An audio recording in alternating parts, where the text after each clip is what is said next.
Muy buen día a todos los seguidores de Proceso Digital y Departamento 19. Muchísimas gracias por su atención. En esta ocasión tenemos el honor de tener con nosotros al señor Jean-Michael Simon. Nos acompaña desde Ginebra en este momento para hablar pues un poco del tema de la CICID, un tema que nos tiene muy ocupados acá en la agenda nacional. El señor Michael pues es un especialista en tema de derechos humanos de la ONU. Él también es especializado en derecho, en seguridad, derecho penal comparado, política criminal y derecho internacional. Además, el señor Michael pues ha participado en diferentes cargos internacionales como senior en misiones contra la impunidad que han sido auspiciadas por la ONU como la CICIG en Guatemala y bueno, la MASIC que tuvimos también acá en Honduras. Y además pues sabemos que don Michael sigue muy de cerca el tema de la CICID. Muchísimas gracias por atendernos. Bienvenido. Muy buenas tardes a ustedes, o buenos días más bien, acá ya en la tarde-noche. Ah, un Sí. gusto. Gracias, un gusto para nosotros también tenerlo aquí, don Michael. Eh, Primeramente, esta semana, precisamente ya el 15 de junio, se nos vence el memorándum de entendimiento firmado entre el gobierno y la ONU. ¿Qué expectativas podemos tener ya así de entrada con ese panorama de vencimiento del memorándum, señor Michael?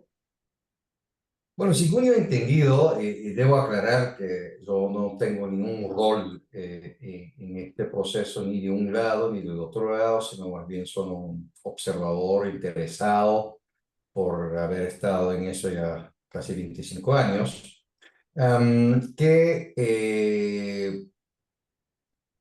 el gobierno mandó una propuesta, fue procesado en el secretariado. Tengo entendido que todavía hay algunos espacios para ser negociados y aclarados, pero lo que sí está claro es el memorándum of understanding, ¿no? Que se firmó, y este sí claramente indica que la implementación de las conclusiones del equipo de expertos que mandó el secretariado sería la precondición como conclusión de la fase número uno a entrar a la fase número 2, y la fase número 2 implica luego entonces el acuerdo bilateral entre el secretariado y el gobierno.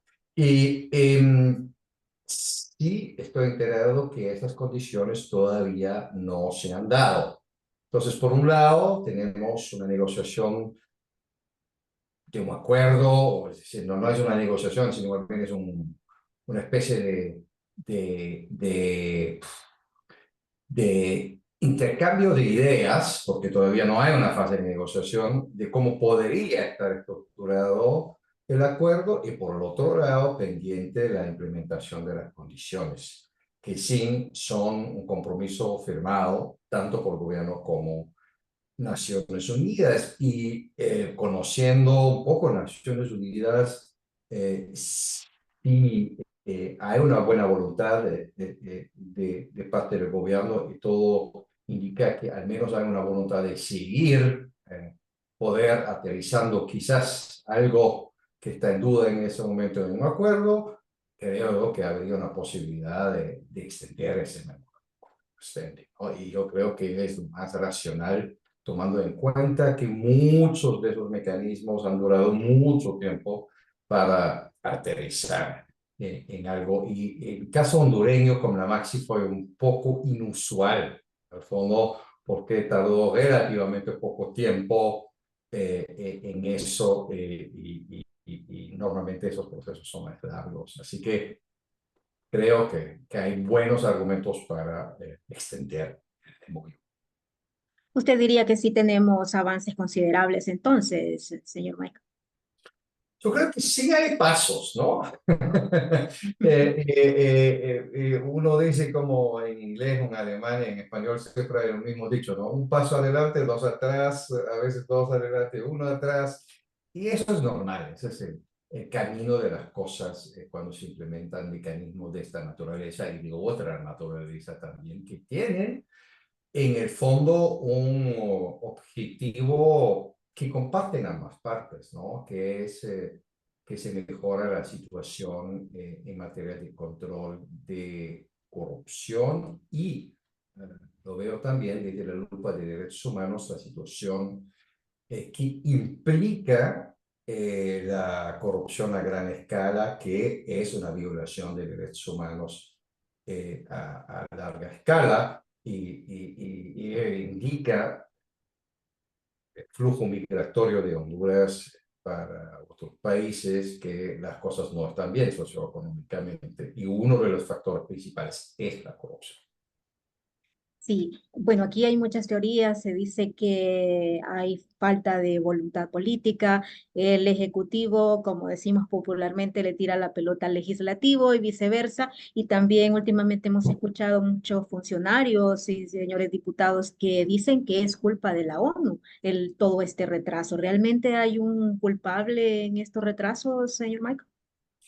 Mira, también es algo que es bastante común que la pelota se manda a la cancha del adversario, ¿no? Y viceversa, ¿no? O sea, yo creo que aquí, en esta fase, en ese momento, no hay culpables ni de un lado ni del otro lado, sino más bien hay un problema todavía de ver dónde está el balance que pueda aterrizar en algo que sirva al objetivo que tengo entendido es el objetivo del gobierno y el objetivo del secretariado en apoyar al gobierno y mejorar la situación de corrupción.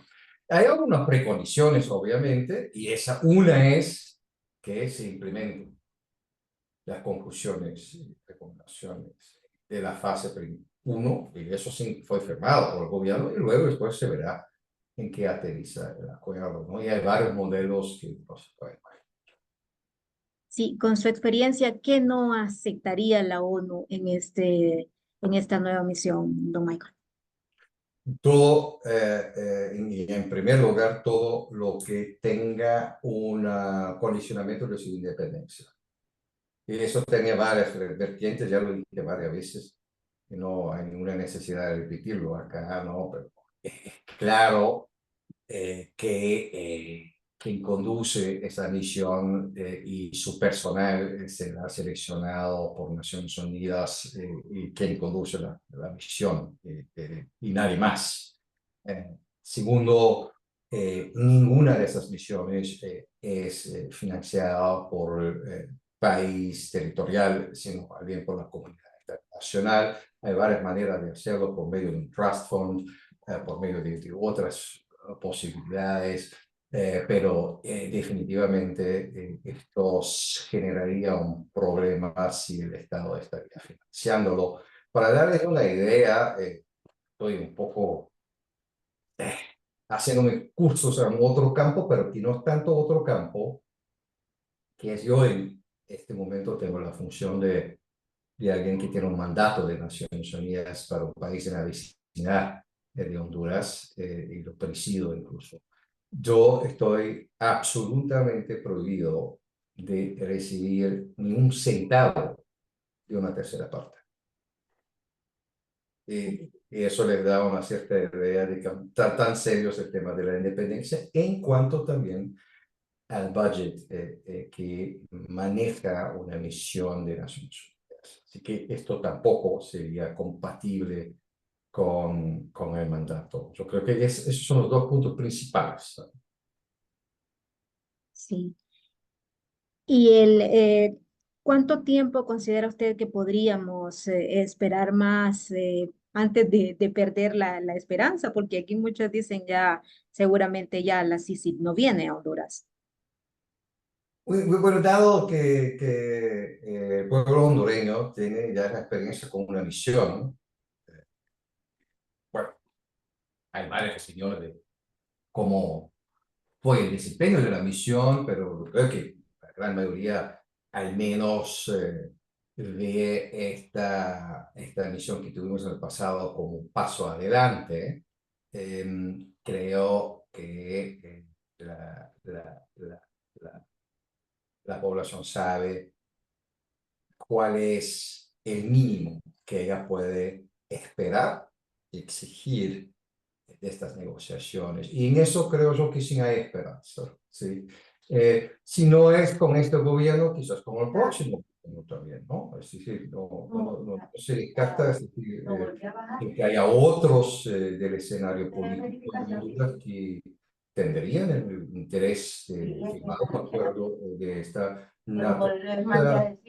No sabe llegará a una fase electoral y no creo que esto será solamente argumento de campaña política de un partido implementar un mecanismo comunista. Así que la competencia en la política siempre genera más esperanza para la clientela que es el ciudadano. Es decir, podría trascender más allá de este gobierno, incluso otros partidos podrían impulsar el tema de la Sisi para una próxima campaña electoral. Bueno, por supuesto, es decir, en el fondo la idea de la CICI no es una invención del actual gobierno, ¿no? En el fondo nace en la sociedad civil, luego después hubo varios interesados del campo político en Honduras que lo adaptaron a sus objetivos y fines, ¿no? Políticos. Y eso es normal, no solamente particular de Honduras. Cuando hay un proyecto atractivo, ¿ya? Los competidores se pelean por producto. ¿Y quién normalmente gana con eso es el ciudadano? Así que vamos a ver, ¿no? Sí. Estas reformas de las que se ha hablado, señor Michael, por ejemplo, el Código Penal, la Ley de Colaboración Eficaz, ¿siguen siendo fundamentales a su criterio para la instalación de la misión? Mira, yo no voy a opinar sobre lo que el equipo experto dejó como conclusión de su evaluación. Y me parece que esta fue una de sus conclusiones, así que si ellos han llegado a esa conclusión, deberán ser implementados. Sí. Y la sociedad civil, usted me hablaba de que obviamente es una iniciativa que nace de la sociedad civil, es un deseo del pueblo para combatir la corrupción. ¿Considera que se necesita un poco más de incidencia quizás de la ciudadanía? Bueno, comparado, yo sí tengo un vivo recuerdo del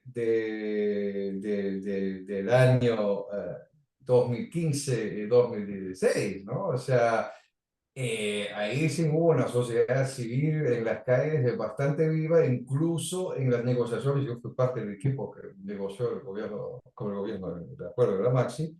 Y la Sí. verdad es que nosotros sí nos sentíamos presionados. Y bien, en ese momento quizás le faltaría un poco el impulso, ¿no? De, de las antorchas hace años. O sea, es difícil replicar eso, obviamente, porque para eso se necesita un movilizador social tal cual como fue destapar la corrupción en el Instituto Hondureño de Seguridad Social. Pero sí, el potencial ahí está y se podría, bueno, explorar un poquito más de parte de la sociedad civil. Sí, finalmente, señor Michael, ¿cuál sería su mensaje a todos los sectores involucrados en este proceso?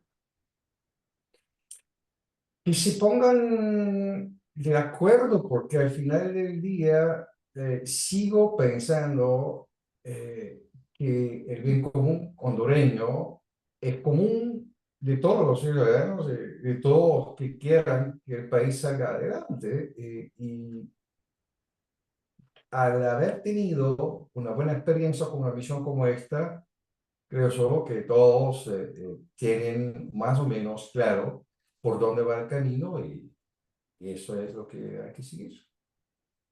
Muchísimas gracias al señor Jan Michael Simon por habernos acompañado en este espacio del proceso digital. Nos ha expuesto pues su importante punto de vista en relación a la instalación de la CICIG en Honduras. Muchísimas gracias. Le dejo los micrófonos de proceso digital para despedirse, señor Michael. Sí, muchísimas gracias. a ustedes por haber dado la oportunidad de otra vez estar en contacto después de mucho tiempo con Honduras y espero que ese proyecto en algún momento no tan lejano salga adelante. Muchísimas gracias. Muy buenas noches para usted. Buen día para todos nuestros seguidores de Proceso Digital.